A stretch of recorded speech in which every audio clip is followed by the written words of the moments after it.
Good afternoon. Quite a lot of us showed up, You are the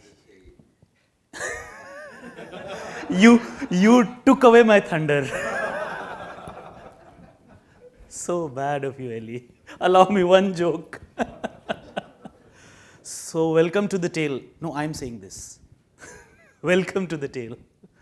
You understand the context? Okay.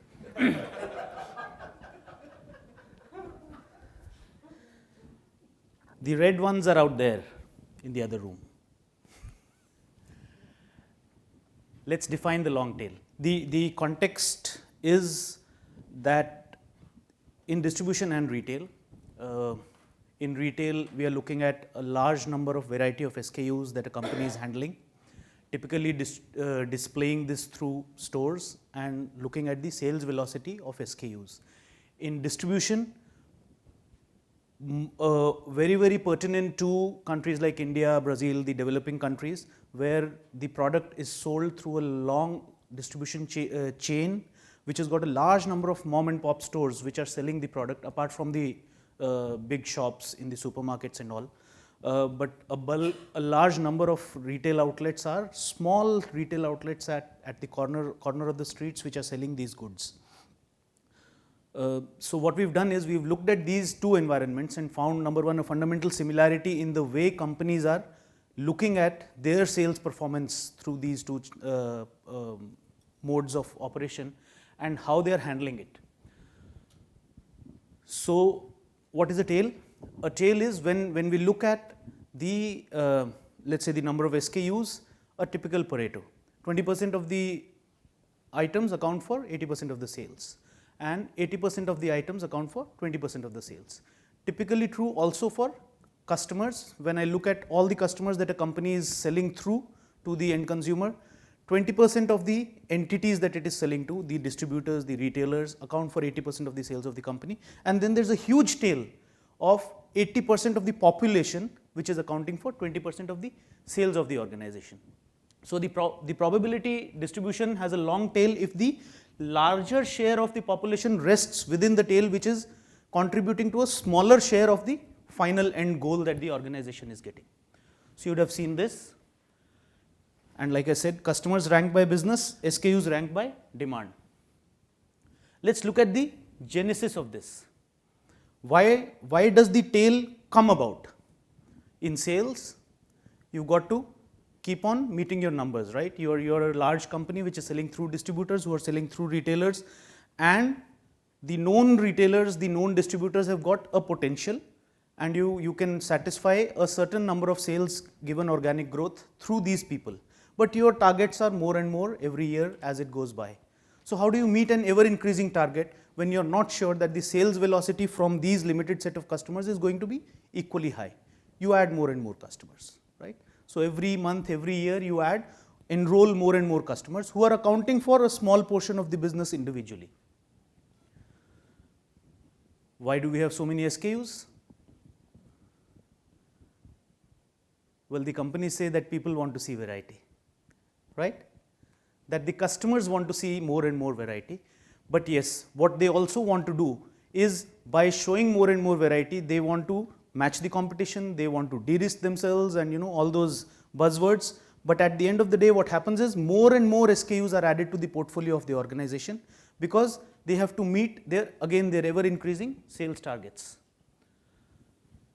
But the issue is this: the limited bandwidth of the entire organization, be it the procurement, be it the production, be it the distribution, be it the sales, forces them to focus on those large customers or those SKUs which are contributing to a large portion of their sales, right? It's all about the limited bandwidth. The rest of the 80% of the Pareto suffers due to lack of attention, and therefore has a problem of not showing higher numbers, and it's a loop. I don't know whether it's vicious or virtuous, but it's a loop, right? The more you focus on the top 20%, the more they contribute to your sales. And the more you focus on the top 20%, by definition you are ignoring the balance 80%. And the balance 80% therefore do not contribute to a significant chunk of your sales, and then you say, I told you so. Right? This is my tail, and the tail will only give me so much. So we have a conflict, and the conflict is this: I have to increase sales now and in the future. In order to do that, I must meet my short-term sales target, as well as I have to take care of the long-term demand. In order to cater to the long-term demand, meet competition, I have to keep on adding more and more SKUs and customers. In order to meet my short-term sales target, I have to focus on the important few, which is the important few customers and the important few SKUs. What's the typical way people manage this? In organizations, I'm sure you've seen this. You keep adding more and more customers, more and more SKUs, and the companies list the masters in the ERP, the customer master and the item master starts getting longer and longer and longer. And then it becomes unwieldy. So in walks either a consultant or a new improvement project, and what do? We've got to trim the tail, right? So you take the bottom 5%, take the bottom 10%, whatever is the flavor of the day, but you take the bottom X% and you knock it off, right? And then, well, the world follows a Poogie. Go back to step 1, right? Now I've got lesser number of customers, now I've got lesser number of products, so I can introduce more or I can cater to more. And we continue in this loop. Nothing bad about this, per se nothing bad about this. But the real issue is this, that the true potential of the tail remains unfulfilled, right? Well, this is from Chris Anderson in the book, The Long Tail. I don't know how many of you have read it. But he brought out an interesting aspect of saying that internet companies, and the example he's taken here is Amazon. He says when consumers are effectively offered a wide choice, for example, Amazon, the true shape of the demand curve is revealed, which means it turns out to be less hit-centric than we thought. And take the case of Amazon. For example, if we do a Pareto of Amazon, it's not 20-80. It could be 40-60, it could be 50-50, but the top 20% of the items do not account for 80% of the sales. Because the consumer, the end customer, has effective access to the entire portfolio of the organization, right? Why does this happen in the why does this not happen in the physical world? Because in a typical store, you are able to keep only X percentage of a company's portfolio. So take any apparel company, for example, how large would their largest store be? And what's the range of the organization? So they will not be able to display their entire merchandise in not even their largest store, and the largest stores are very few, by the way. They have a lot of small stores. So when I am a store manager of a small store and I have a wide portfolio to choose from, what will I like to display? Any guesses? What would I like to display? Part of the head or part of the tail? Part of the head, right? So I would like to display part of the head. Yes, there would be a corporate diktat that no, you can't deal with just the head, so you must also take some of the tail. So I will take some of the tail, somebody else takes something else of the tail. But the fast movers are by definition present in every store, right? Unless they're sold out. Yes, but then there is something else which is fast mover, right? In that store.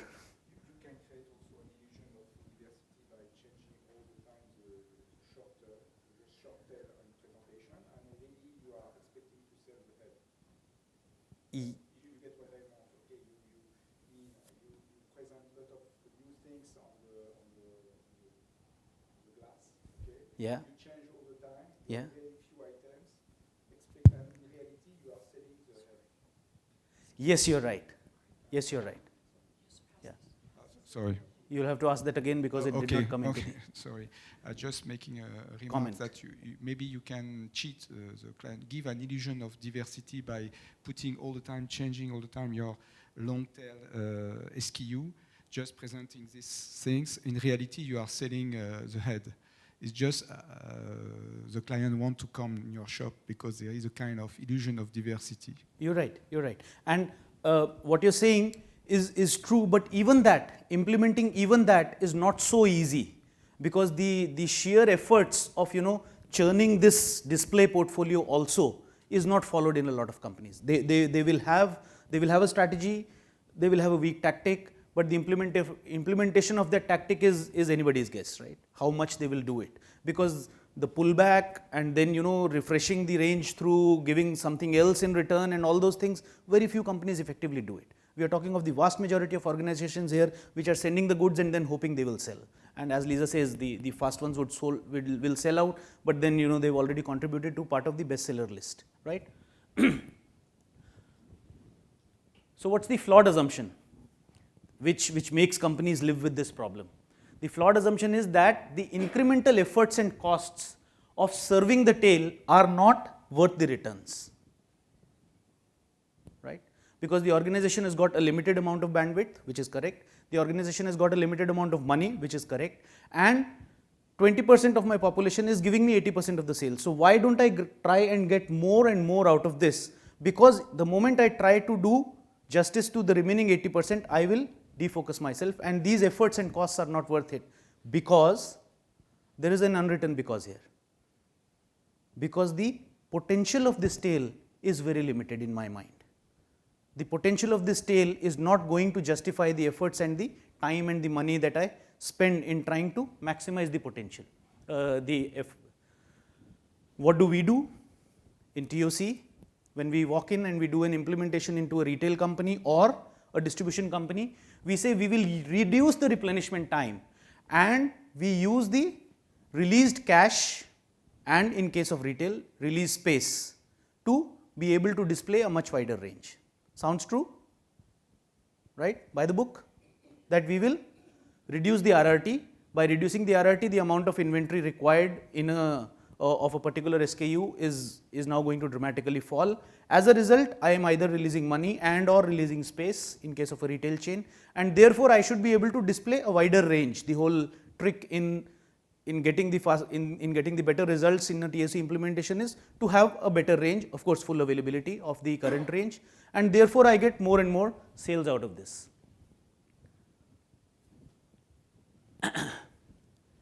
There are environments where merchandising considerations are overwhelmingly large compared to the new inventory norm based on a reduced RRT. Imagine this. Can you understand this? When I dramatically reduce the replenishment time using a TOC implementation in a retail chain, and I've got a shirt like this, and I say my store RRT is 6 days, and this shirt has a selling velocity of 1 in 15 days. How much will I keep? How many units of the shirt will I keep? By the book, 0.5.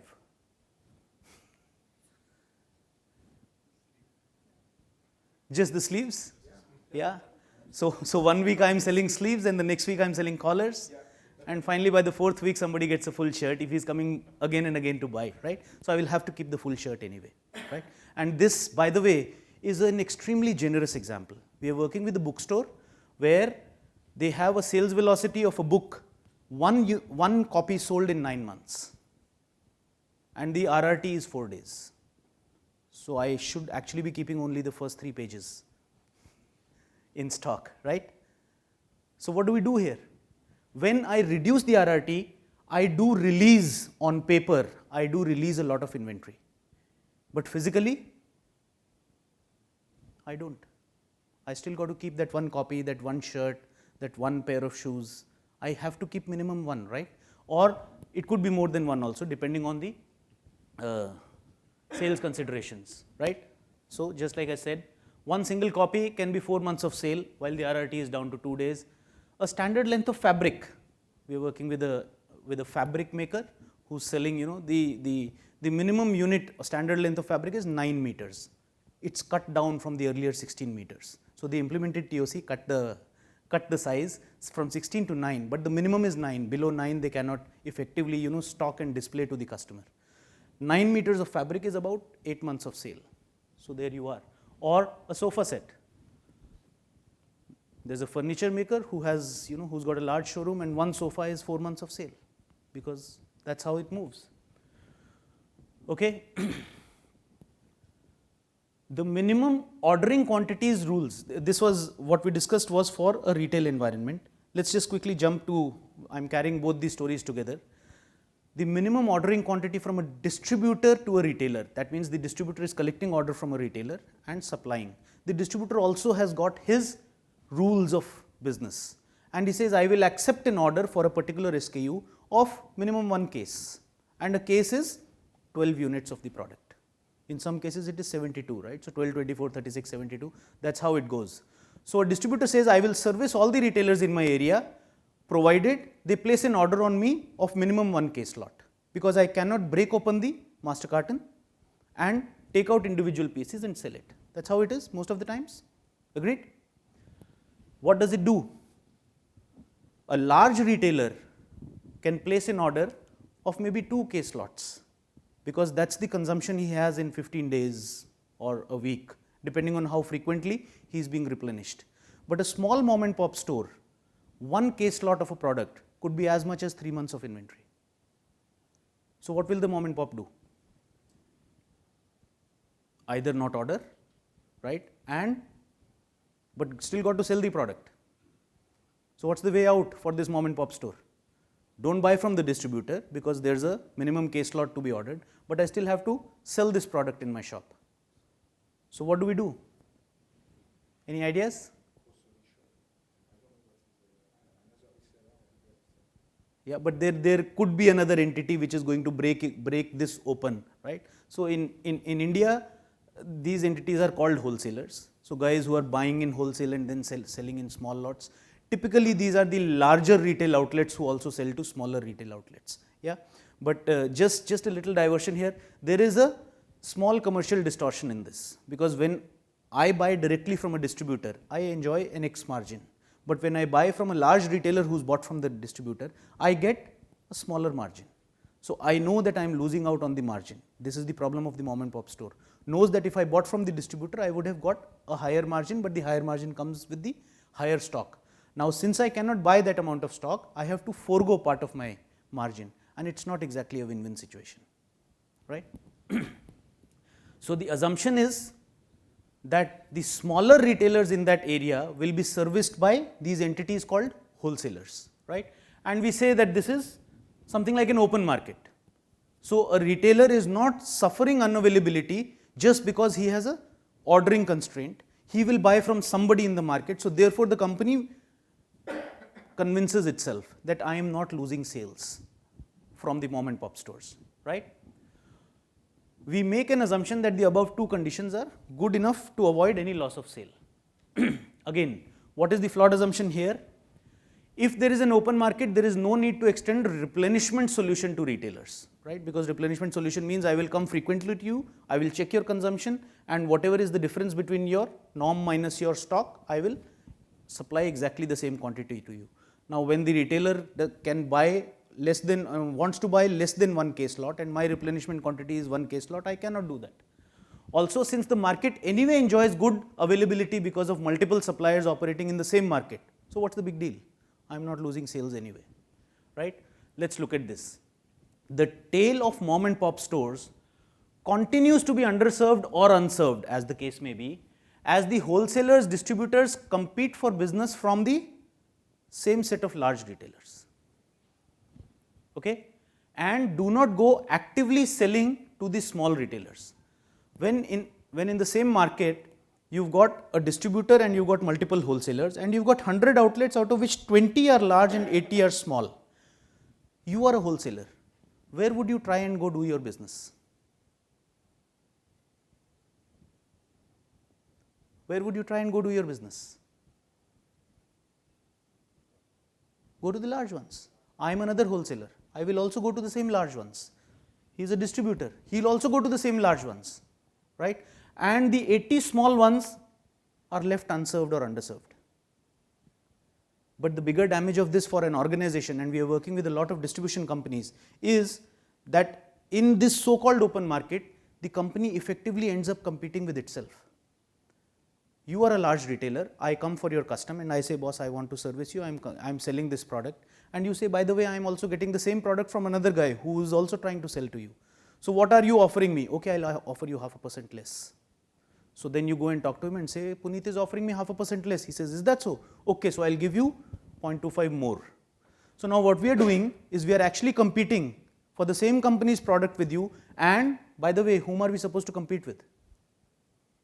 The other brands.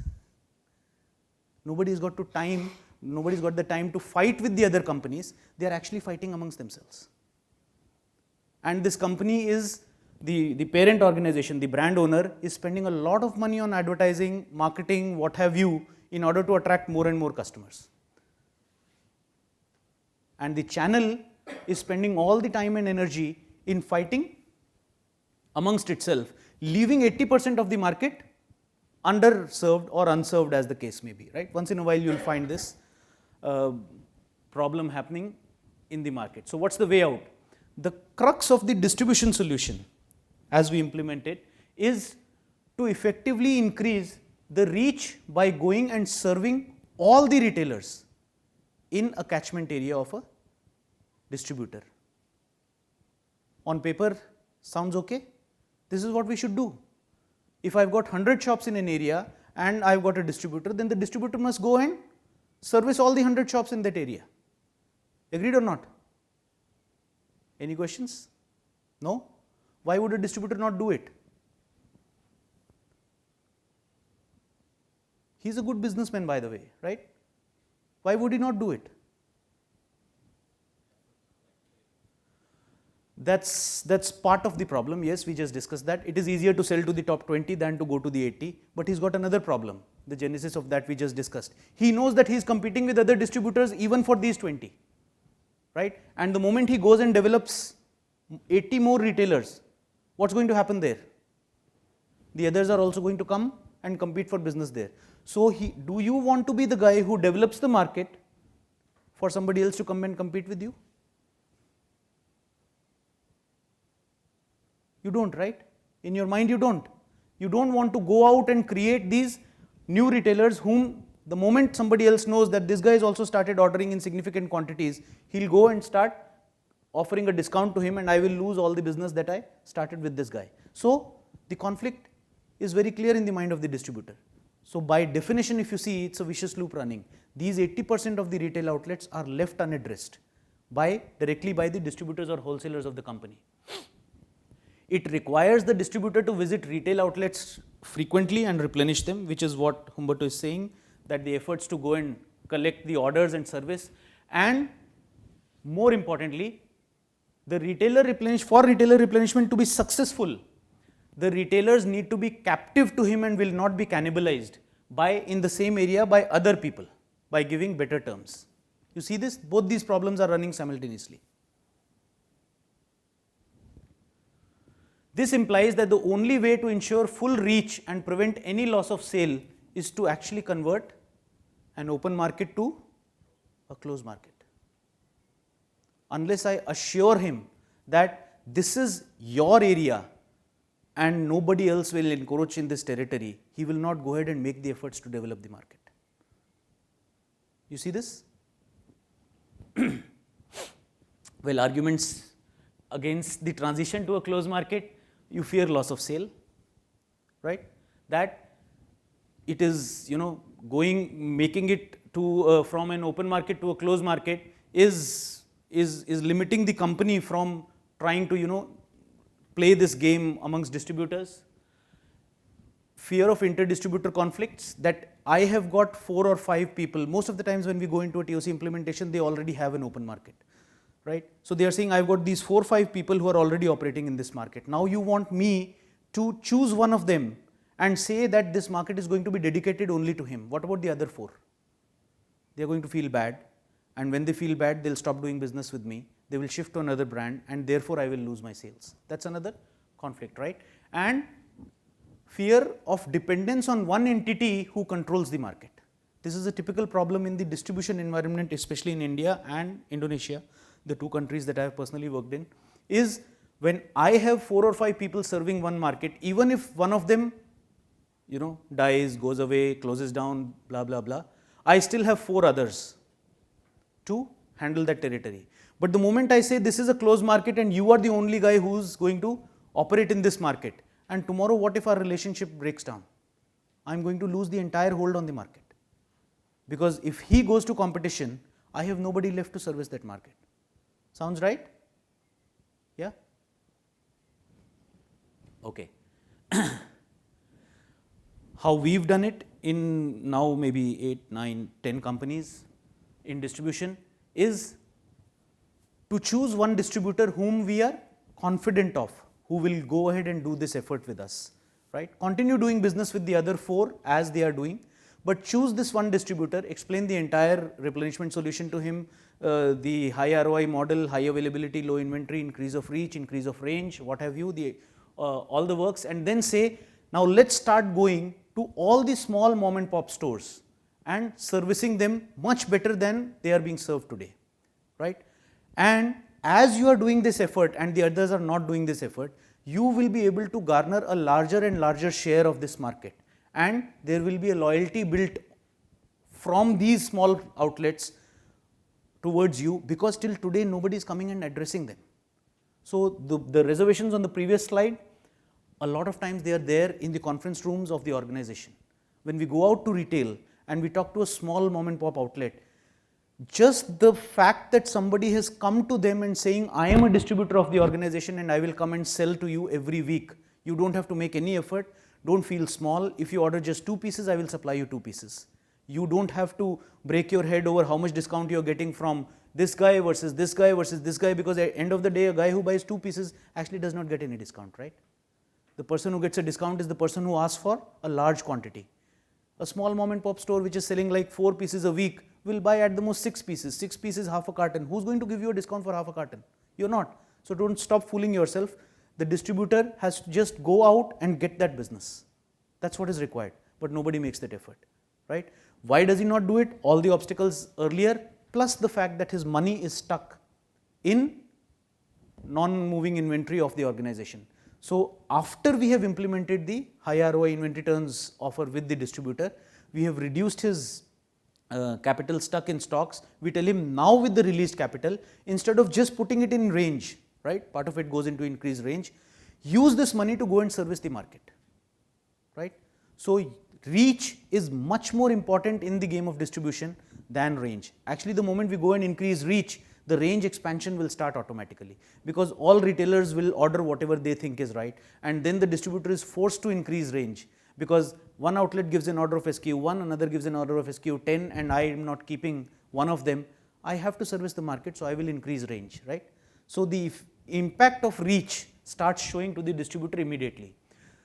The first few instances of increased sales by regular orders motivates the distributors to safeguard his stocks as opposed to liquidating him to the biggest buyer. I have so many stories around this. We talked to one small outlet in India, and we asked him, where do you buy your goods from? And this is an outlet which deals in cosmetics, so lipsticks, nail enamels and stuff like that. So he says, I go to the wholesale market and I buy from them. But the company already has a distributor designated to your area. Why don't you buy from him? He says he doesn't have stocks. When I place an order on him, I have his phone number. When I place an order on him, even if I'm willing to buy the full 12 packs, 12 pieces of the same nail enamel shade, right, which is a lot of inventory in number of days, by the way, he doesn't have stock. I said, no, but he's a company's distributor. He should have stock. He says, no, he doesn't have stock because he sells all his material to the wholesale market. Right? So the distributor is selling all his material to the wholesale market. He doesn't have any money left to any stocks left to give it to the small mom and pop stores who once in a while will come to buy from them. And once or twice or thrice this mom and pop store has tried buying from the distributor and he doesn't have stocks because he's all liquidated them to the highest bidder in the wholesale market. It just reinforces the belief of the small outlet saying the distributor does not have stocks anyway. So I have no wherewithal but to go to the wholesale market and buy stuff from there, and this is how this industry works, right? In every company that we work, this environment is described to us and they say this is how our industry works. How their business model differs from distributor to wholesale? Actually, they are not, they are just wholesalers. We call them distributors, but they are just wholesalers. Then what is the difference? It is not, it is just a difference in the name, in the nomenclature of the organization. And by the way, some of the companies are also passing him a 2% extra distribution margin, which they do. They have a different margin for a wholesaler, different margin for a distributor, and they pass on 2% extra to him because he's designated a distributor in the SAP or the Oracle or whatever ERP they have. But what the distributor does is take all this 2% extra he's got, liquidate the, reduce the price by 2% and just liquidate it to the same wholesalers. That's how it is. Right? And this problem can be so severe that one particular case I'll tell you, everybody's heard of Colgate. It's not typical to India. This is a worldwide brand. In the heart of Mumbai, which is the financial capital of the country, and every FMCG company worth its salt claims that, Bombay is well covered. Next to a train station, which sees, typically like maybe 500,000 people traveling through that train station every day. Just outside that train station, there is a small shop which does not have Colgate because the distributor is not servicing that shop. How crazy can that be? A place which is seeing, technically footfalls of 500,000 a day does not have Colgate because he is so small that the distributor of Colgate does not find it worth his while to give stocks to that guy.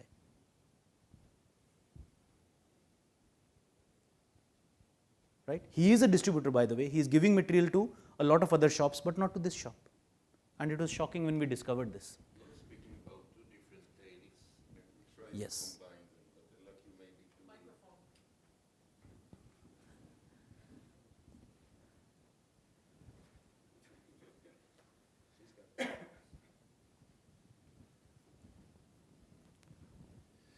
You're speaking about two different tales. Tale of the SKUs and tale of small shops. How do you combine it? I'm not sure that I got your idea about the combination. Yeah. So just allow us some time, and then we'll see. Yeah. For the retail, yes.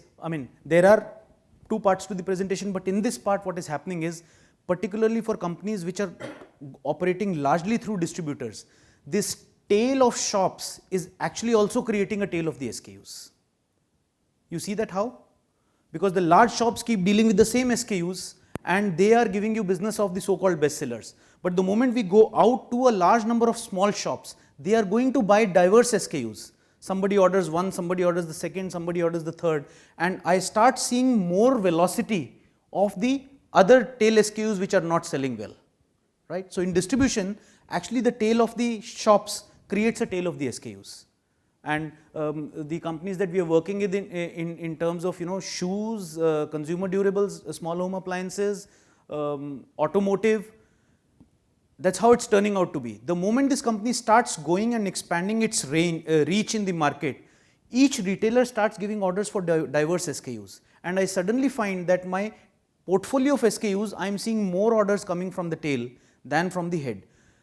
The reason for that is that the small retailers also have this in their mind that I don't want to compete with the large retailer, because the large retailer will anyway offer a better price to the customer. So the only way I can sell to my customers and still maintain my margin is to offer a different SKU to the customer, maybe similar but not exactly the same. So for example, I've got a hand blender.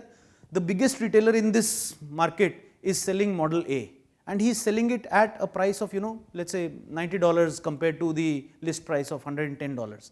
I cannot sell it at $90 because I don't get those kind of margins. So what will I do? I will say I want to sell hand blender B because this is what the large retailer is not offering.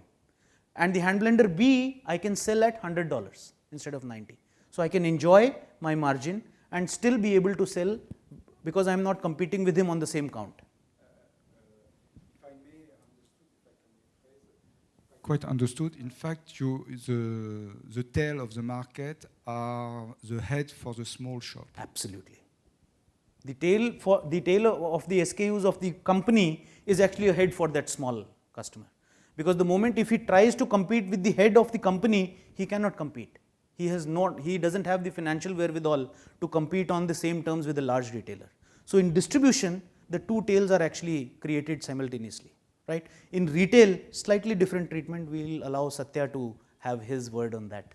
Definitely very interesting idea, but I like to point out kind of an intuition that when you analyze the tail, you will find, let us say, the part of the tail that will definitely grow when you are going to use a tail of the retailers, but there is a tail that is a tail. Yes. There will be, you're right. Okay, and then it will be kind of the challenge for the producer to find out what is the real tail and this one truly cut. Has to be cut, yeah. But the problem is, without making the effort of finding out the true potential of the tail, the way they are chopping today by they hire a consultant who does an Excel sheet, descending order, sorts them and chops up the 5%, seems to be too brutal, ruthless and waste an exercise, right? Unless, as you said, we've done this and now I know this is my real tail, because none of the retailers is ordering this in more than X quantities per week. So my total sales after having done the reach block in the SNT, now my total sales for this is only 10 pieces a day. So okay, I don't want it, I can cut it. But Here the fundamental assumption is capacity is not the constraint. Yes. Constraint is outside the organization. Yes. The more you bring in the small stocks, the company has ability to produce them without interfering the large stocks. and you're right. Generally, many of the Either companies. repeat what he's saying or get him on the microphone. Okay. So make it recorded for TOCICO. Okay. I'm going to be the watchdog here if nobody listens. No, you are proposing this model based on the assumption that the constraint is not within the organization in terms of producing the goods. But if you see in India or any other company, the capacity is actually the constraint. As you may want to increase the sales, but at the same time you don't want to lose the numbers from production point of view. How do you actually maintain the balance between sales and production? Yeah, actually capacity very rarely emerges as a constraint, because what we are going to do first is implement the SNT blocks within the organization. So we release a lot of capacity, right? And we are going to bring down all the stocks of the so-called heavy items that are kept. So the capacity is actually released. We typically find 30 to 50% release of capacity in a plant. Theoretically or practically? Practically, everywhere. You should, and I think there are enough case studies in the TOCICO body of knowledge, or you could visit the Vector website and see there of all these case studies that are there. 30 to 50% is normal. In fact, even in this conference, there is one case study which is happening, which is 80% capacity release just in 1 year.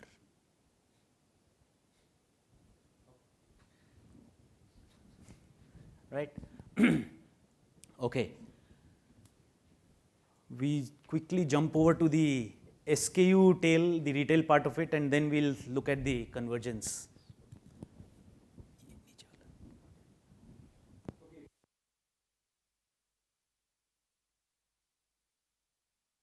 The problem of tail of customers.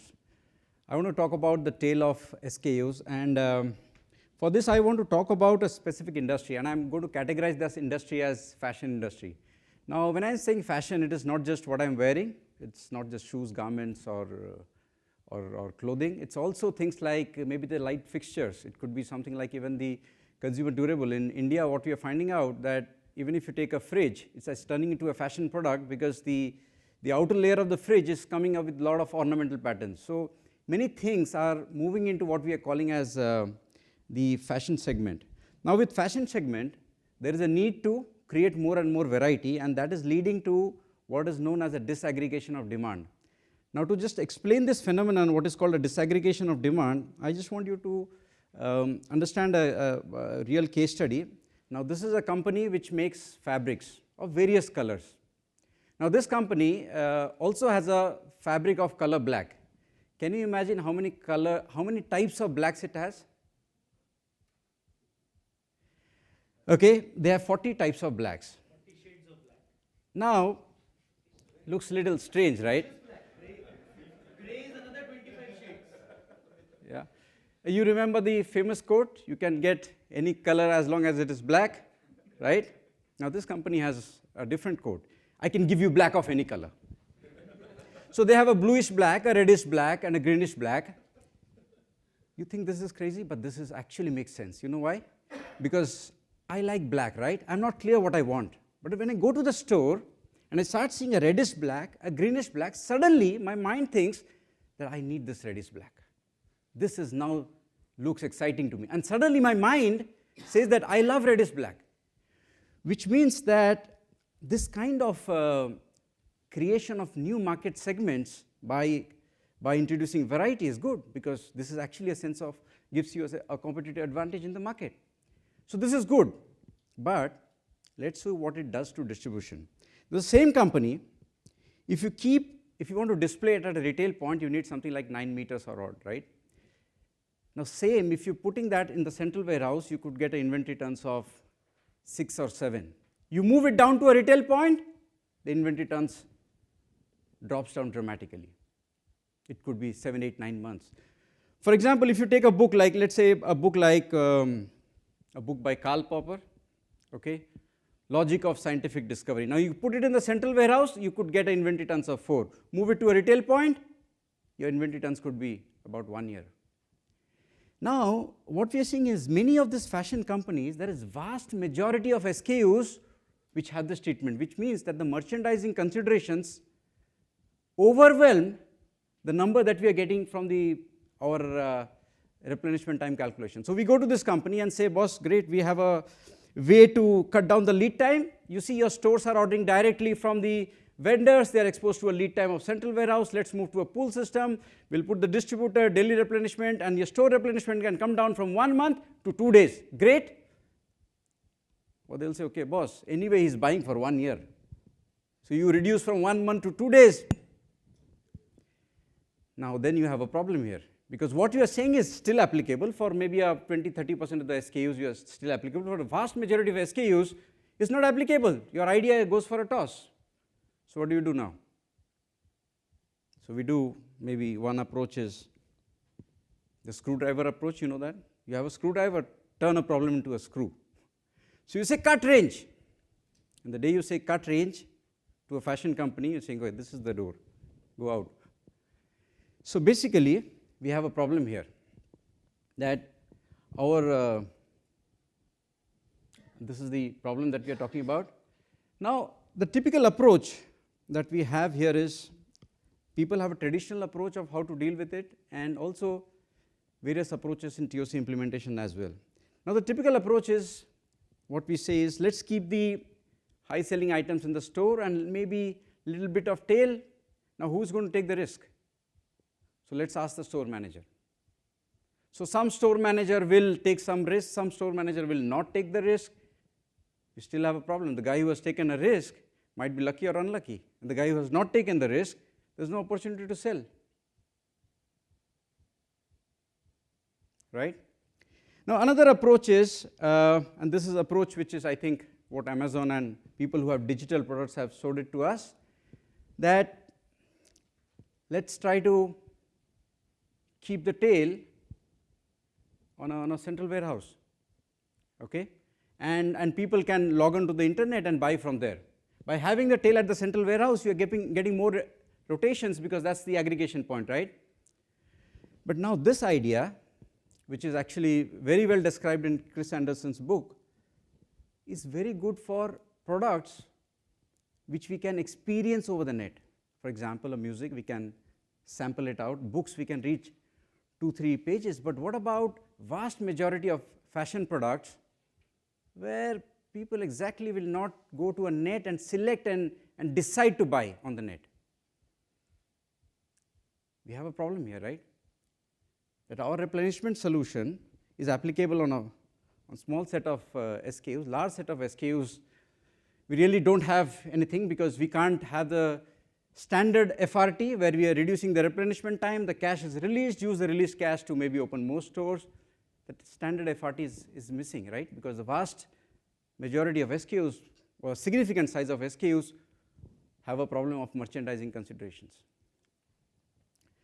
So what we have seen here is, and we picked up when we saw this problem in a furniture company, in a luminaires company, and we said, okay, there's one thing, the idea came from the production. If you see most of these fashion companies, they're actually T plants.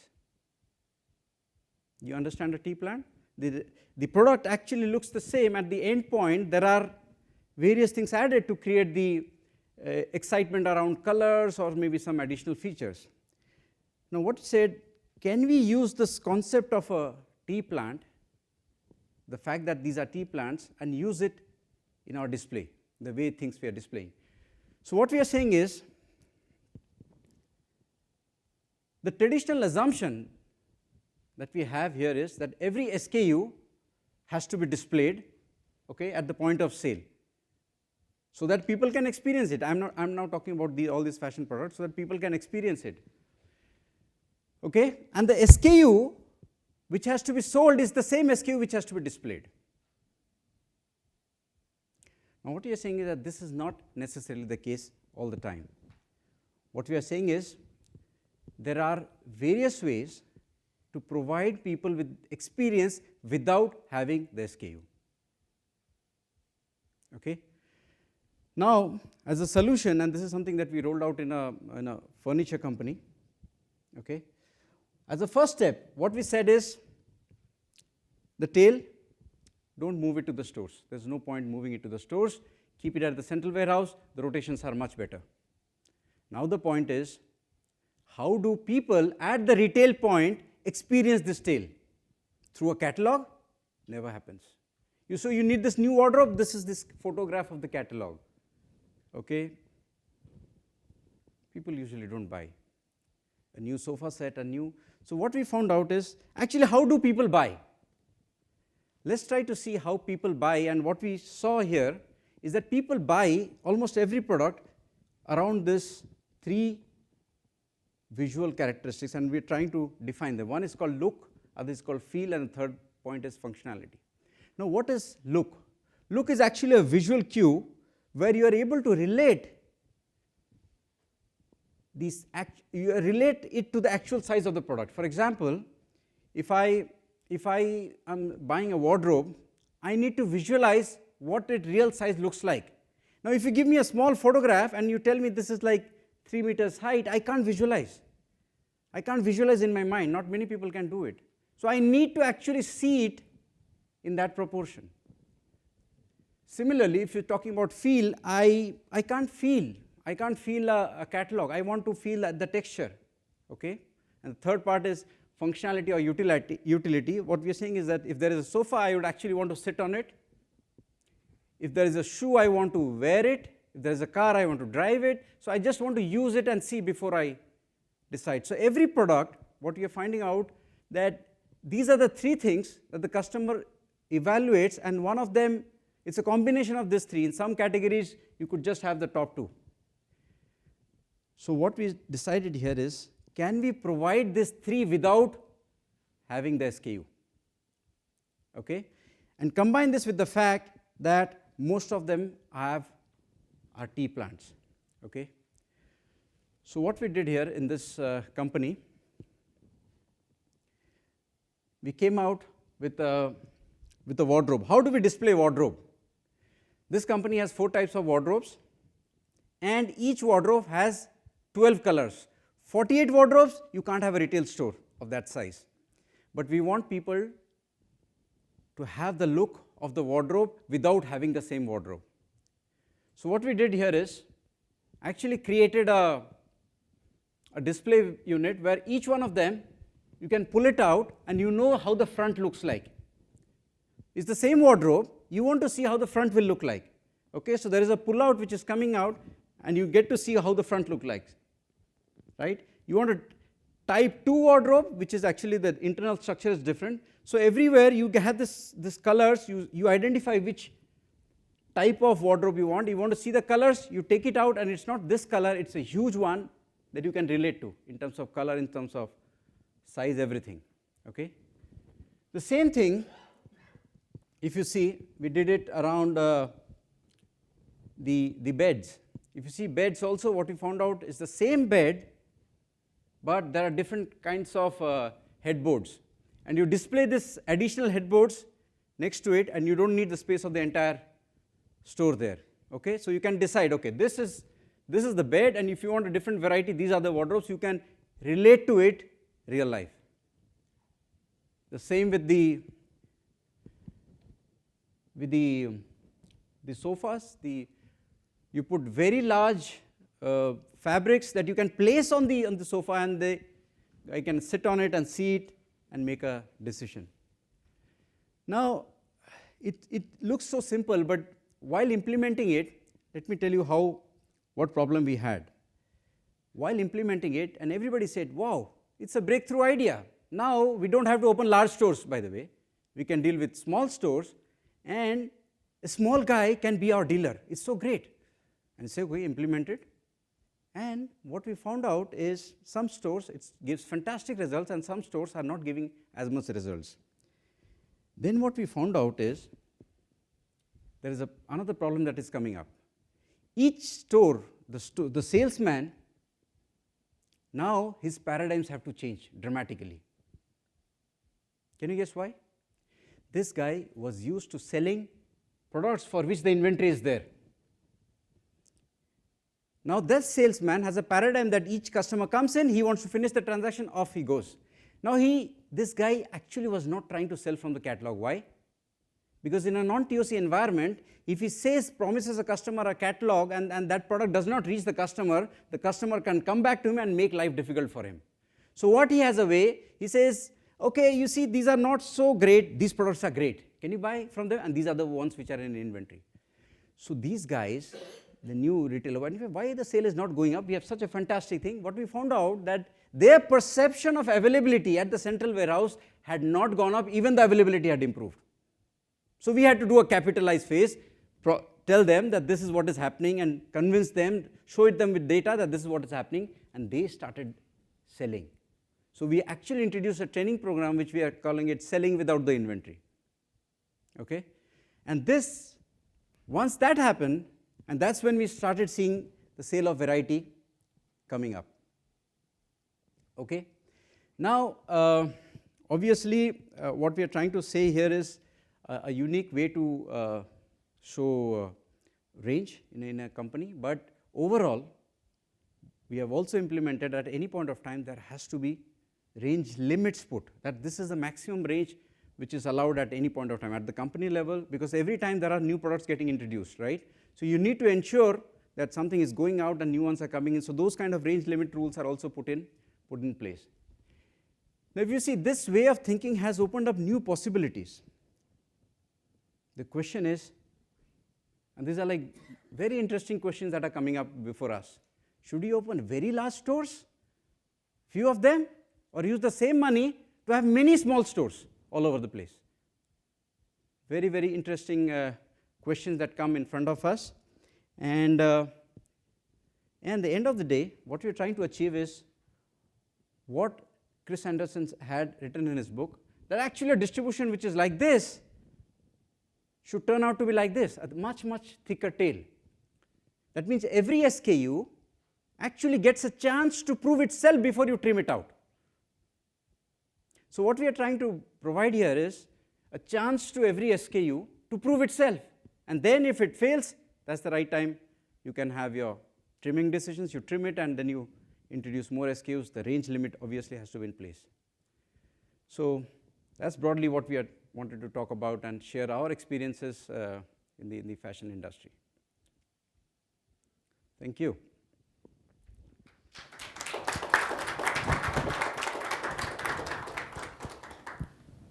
Questions?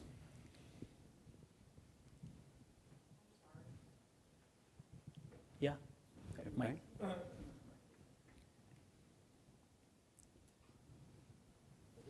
To what Eli asked before, but from your experience, you're talking about the tail which is actually by the end of the day is not selling like the head, but it's selling. There is another percentage which is zero sales. From your experience, what percentage is, let's assume the head is 20% and the tail is 80%. Out of the 80%, what percentage sells something which you actually want to capitalize on? And what percentage is actually something that you produced and sell zero, even if you have 500 stores? Yeah, see, we are in a step, in most of the implementation, we are in a step where the company thinks this is their distribution, the actual distribution is like that. So once we start implementing the steps that we are talking about in terms of the distribution solution as well as the retail solution, we start seeing thicker and thicker tails. And then what we see is what Chris Anderson highlighted in his book, that you will have a situation where 20% of the SKUs contribute to 50% of the sale, and remaining 40–50% of the sale are contributing equal to about 50%. Now when that situation happens, still you will have many SKUs which we have to print out. And this furniture company, we are now seeing, because the implementation is going on, so now we are seeing some SKUs which are hardly selling. So now this is saying, okay, these SKUs have been given the chance to prove itself. Now the point, let's trim it and introduce something new. So we are seeing it. See, right now, what kind of trimming? See, we have trimmed about 20% off from the portfolio. Where after implementing this, because they kept on saying, let's do the trimming first. We say, go ahead, let's do this first, and then trim it off. About 20-25% we have trimmed because we have implemented this. The other companies, we are trying to see first, let's prove the point of what's the real demand, and then get into the trimming exercise. And that guides also the new product development, because you have trimmed now, you have the capital to, and then you say, okay, this is my total range that I want to maintain at any point of time. Trim, introduce, trim, introduce, trim, introduce. That's how you play the game. Thickness of the tail from a distribution perspective, if I tell you, in the case of FleetGuard, when we started the TOC implementation, the high runners were contributing to about 45% of their sales. Their sales have grown 8 times over the last 6 odd years, more than 8 times. Today, the high runners account for less than 25% of their sales. So that shift of the tail has gone from about 55, I mean the tail earlier used to account for 55%, now it is accounting for about 75% of their sales, while the high runners have also grown. And a typical distributor used to stock and sell about 10 to 11 SKUs before the TOC implementation. Today the average range of a distributor is 65 SKUs. So the range has grown there again, and the additional SKUs that have been added are contributing to this, the jump in sales that has happened. So large portion of that 8 times sales growth has actually come from the tail. First of all, I like the idea as an idea very much. It requires some kind of analysis to which product and to which type of sales this will work. Yes. Because I can tell you something very simple. If I'm a tourist and I need to buy a shirt, I'm not going to wait until you send it to me from the central warehouse. Yes. I need a shirt. Yes. And I assume that many people, even if they are not tourists, will still demand, because they have inertia and you don't really are able to change the inertia of your customer, the end customers. Okay, so it sort of leads to some kind of having part of the high runners still in stock, while with the tail you try to sell the fill of it, and then the sales will be done. This is to say one thing. Generally speaking, this is my own belief because I cannot prove it, that in the vast majority, no matter how you would say that the variety is too much. Now, please see, what I mean too much means something like this. Suppose I will cut quite a lot of your already short tail. Will my sales, total sales, go down or not? Because certainly I'm causing some products not to be sold because I don't have them and I'm not selling them, so they are not going to be sold. Question is, will the customer refrain from buying something else? Which is a key question, and now we need to look again to what type of product we speak about. Generally speaking, I think it will be useful to look on products of 2 different types. Of course, there is also in the middle. But one product is I need something, and I need means I need.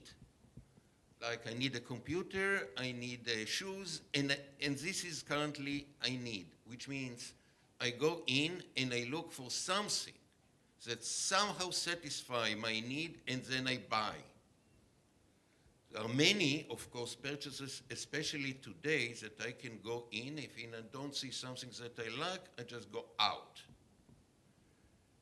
And here is a question. How much variety you need for someone who came with some kind of vague idea to buy?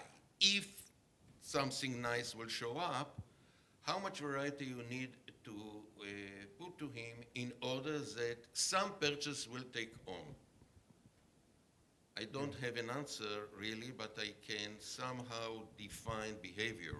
And maybe to look after that, because eventually from production point of view, certainly you release quite a lot of capacity. But if you will cut the variety, you will reach even more capacity. Yes.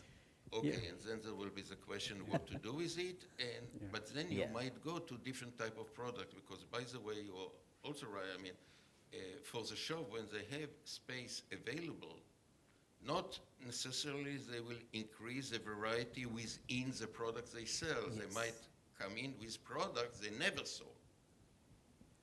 Right. Correct?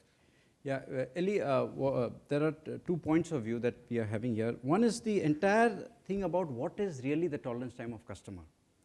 Now, what we have found out is, actually many times it's actually a decision by a company. For example, I say this is the black shoe, this is on stock, tolerance time is 0. Now, I have one where there is, maybe the shape is little funny out here, and I am saying, because of my internal policy, that this is offered at a 6-day. Yes, I know I will miss out on some customers who will say, I want that specific. So it's many times, yes, it is for these fashion kind of SKUs, if you want your type of things, and which is, and you have a similar one here, we are saying that tolerance time is something that we are defining, because if you take, because that's what the starting implementations that we were also involved in, and we say, okay, tolerance time is saying it's 0 for everything. I want this specific green, I want in 0 tolerance time. So we said, okay, now the tolerance time, what is the tolerance time? And the answers are all over the place. Then you say tolerance time is a decision that we take. The second, the interesting point that you have raised is about variety. And actually, intuitively, what we are saying is somehow I think there is a logic of which variety is good and which variety is bad. Now, a variety which creates a genuine disaggregation of the demand and creates new segment, we believe it is good because it creates a competitive advantage, like the example of the blacks, various types of blacks, but after a point it creates a confusion. For example, you say maybe 20 years back there was only one coffee, now you have a cappuccino, latte and so on. Okay, so I start liking this new cappuccino, now you have cappuccino with X, Y, Z, and I say, okay, I don't care. Now that variety is bad. A variety which does not create new market segments but adds to confusion to the customer at the same while creates the mess in the supply chain is bad. Now the question is, we don't know where the point is. Nobody knows where the point is. And you start this debate, variety is large, variety is small, and the debates are always in extremes. We are a fashion company, how can you talk no variety? And the debates goes on extreme. And what we found out, what is the practical way to get out of this argument is offer the SKU the chance to prove itself, then we will trim. And then once you trim, what you are telling them is that, boss, now you don't have to manage with this portfolio, you manage with this portfolio. Now with this portfolio, you want to introduce more, something should go out, come out, then you introduce. Otherwise, there's no practical way to cut out the debates. Actually, Eli, you had highlighted this point that is there any research available, and I did scout, there's actually research done where they reduce the variety and increase the sale of jams. They had placed jams in a store and there were like 60, 70 types of jams and people could come in, taste and buy. And you see, with more variety, the confusion became so much that people postponed the decision of buying because it's like, okay, too much. And when you had the range, they didn't cut it down to half, they said, okay, 20 types, they cut it down significantly. The sale went up by 3 times. Now the question is, who dares take this call? Who dares experiment? That's the debate. So the best way is to cut out the debate is to prove the pudding at the market. And I believe this offers a way to cut out the debate, and then like in this fashion company, they have now agreed that our range is this only. So many numbers of sofa, so many numbers of this, it will not go beyond this. In fact, even in the other books company that we are working with, the book retailer, we've cut the range by about 90%, from 140,000 SKUs to down to 12,500. What has happened interestingly is that the rate of degrowth of books has slowed down, though they are still degrowing because people are buying mostly from the Amazons of the world. But the rate of degrowth has slowed down because now, and this is, now they are, once it is successful, everybody claims credit for it. So now they are saying people are buying more books from our store than earlier because now with lesser number of books, it's easier to find the one that they want. And earlier with 120,000, 140,000 books in a store, I mean, buying a book was a challenge. Even the store manager could not locate it, forget the customer. So, I mean. regarding the tolerance time. I think it's more. Yeah. It takes a I moment. think to it's come. more market decisions than the company decision. It depends on the competition. You're talking mostly about products which are home delivery, where there is a tolerance time which is given by the market, but when there is a competition at the other side of the street, tolerance time is zero and will be zero. This is one issue. The second issue, my question is, did you actually, and it related to the further discussion, calculated the return of investment of this trying to capitalize on the tail? Because the fact of life is that when you design a product, when you produce a product, you don't know if it's going to be a head or a tail. Okay. So there is a breaking point where it's a decision. You can, after you decided to produce such a range, actually you need to think what to do about it.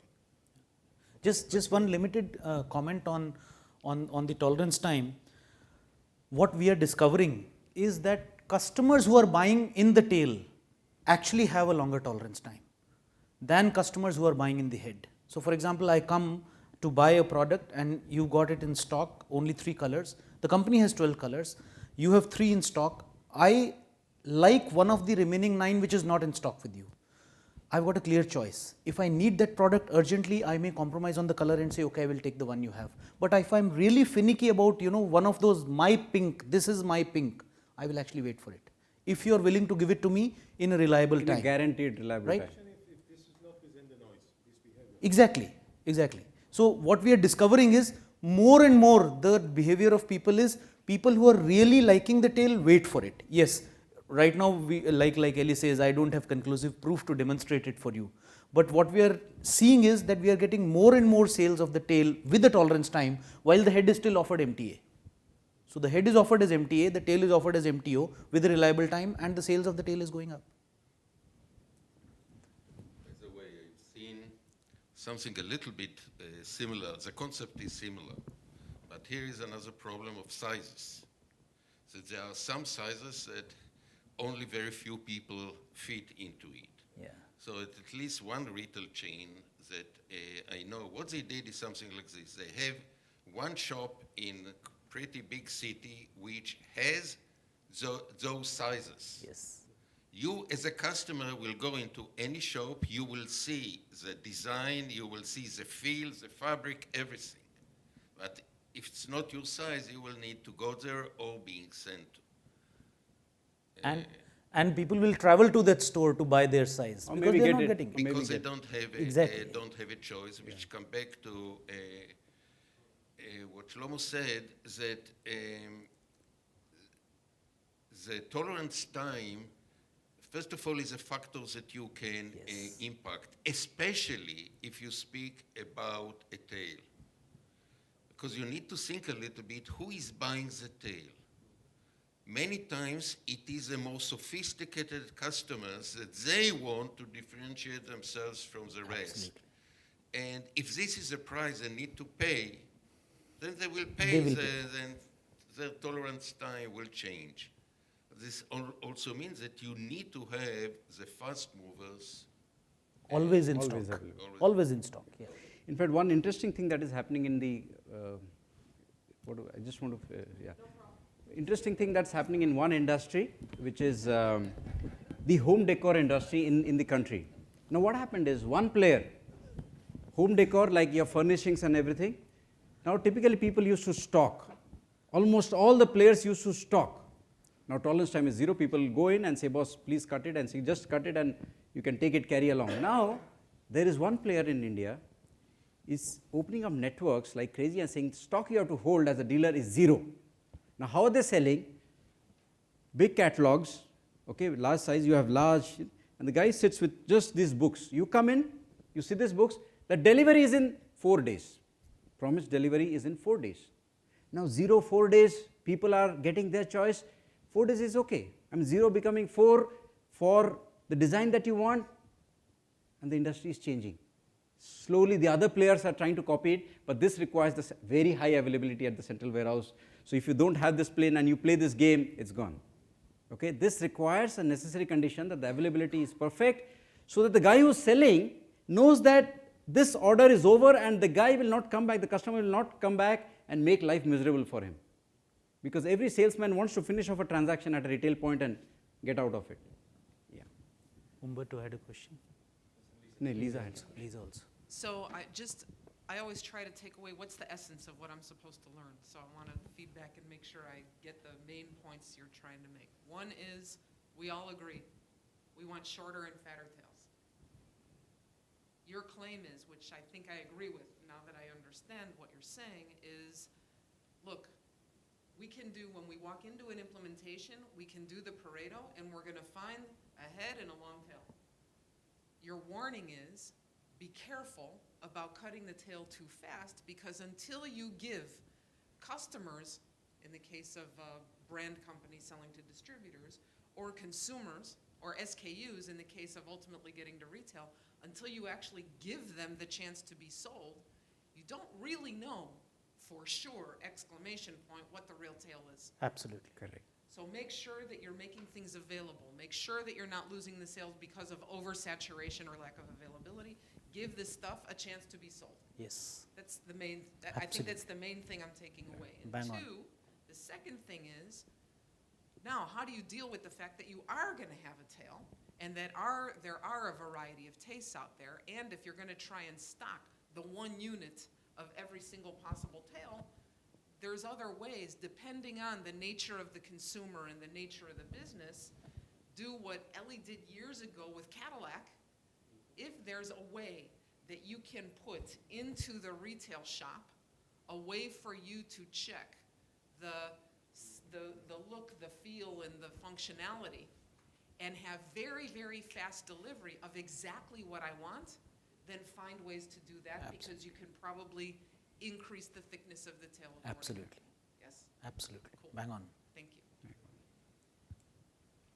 I just wanted to add two dimensions that I think you have not touched here, and maybe you have experienced them in your projects, which are, first, I dread a little bit the word that is used in the long tail book when he says present effectively the SKUs, because you never present perfectly or really effectively, okay? Even in Amazon, how long you're gonna stay there until you find your MP3 player or your favorite DVD or whatever.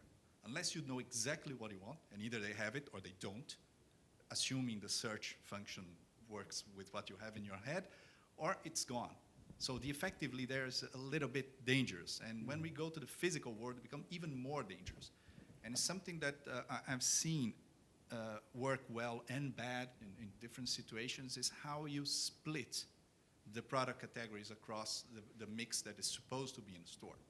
So when you look at the tail, it's not just one tail. Yeah. Okay, it's one tail split among all the product categories. And if you don't do this properly, coupled with the presentation of the category, then you're able to do a great job in one and kill yourself with the other, and mix how much space and what type of presentations you should put on each one. Yeah. Okay? And the second thing I wanted to add as a dimension to see if you've encountered in your experiences is something that Ellie sprung in my mind. It's there are certain types of retail that you usually have a ticket size, meaning the number of SKUs you buy in one purchase of one. Okay, so the cars and the Cadillac example, and others like big electronics or refrigerators, white lines, etc. You usually buy one, and that's your ticket. But some other types you might buy more, and then the tail sometimes has a function, okay, of a company or triggering a fast mover and had other functions, which we normally ignore because a TOC solution, when you go with the first pass, assumes independence across all the SKUs, okay? And there's not always the case. Yeah. So have you encountered any of those two, and what are your views on that? We'll talk about the interchangeability of the dependency of demand across SKUs. The Liberty one that you want to discuss? We presented it last time, but I'm not sure you mean the same thing. What you're saying is that the basket effect you're saying, not the interchangeability, that if one is not there, the other is there, the customer will buy it. That's not the one you're mentioning. No. Yeah. I mean, when I say dependence is, for instance, when you buy one SKU in the tail, you usually buy something else with Yes. it. Okay? Mm-hmm. A And basket if you effect. choose to take this one out, you might be killing something else that you might sell. Okay, they have this composite effect. okay? And sometimes you have to have a number of SKUs to complement your order. So you go in a hardware store, okay, and you buy these screws, and sometimes there's some washer or some extra glue that you buy just 1 to 100 screws, and you might think this glue is just a part of the tail, right? But if you don't have it, you may not work it, say, oh, I have to go to another store, so I'll drop the whole thing altogether and go to another store. Yeah. Okay? And so this is this kind of interdependence that sometimes happens, but it's very easy to test. You first go and see, what is my ticket number? If it's close to 1, forget about it. Independence, it's not going to be very important right now. On other dimensions, other types of things may be, but not right now. If it's larger, then you might find something like that, like supermarkets. You have a ticket size which is way above 1. Okay? So there might be an interplay. Okay? Yeah, you're right. In fact, in the auto spare parts retailer, they would want to keep a basket because they want the customers, the mechanics to come in and they want to maintain a particular portfolio in which even if one of them is a very, very stranger item, they would want to keep such item. So we have seen that the basket effect of the auto spare parts. But still, like in one company that we are doing the number of variety of radiators, if you remember, Puneet, what's the variety that the company has? About 110. 110, and at the retail point? Retail point, very few. But at the distributor point, something like maybe 10, 15 is what he thinks is good enough for him to ensure that the people are coming. Now the other radiators, we are not keeping it, even if many these retail players, they are saying, okay, I want to keep 20 or 25, that is enough to give me that basket feeling to my set of customers. Everything else that comes in is through a order which is offered at a fixed But lead those time. are really independent. But just to take care, I mean, to sort of react to your point, we've started implementation with a company which is doing, pistons, rings, and liners. So now typically for every 10 rings you sell 3 pistons and you sell 1 liner. So if I were to do a Pareto, liners would be, very few sold. But I mean, the intuition of the managers of the company is strong enough that we cannot ever drop liners, because the moment we drop liners, my rings and pistons will stop selling. Because when a customer buys, he wants to buy from the same, same brand. He wants the set of the same brand. So I will lose a significant chunk of my rings and piston sale if I drop liners. So that point is correct. But we've not yet come across that ticket size phenomena too much. I mean, most of the times these are independent. Okay, thank you very much. Thank you. Thanks a lot.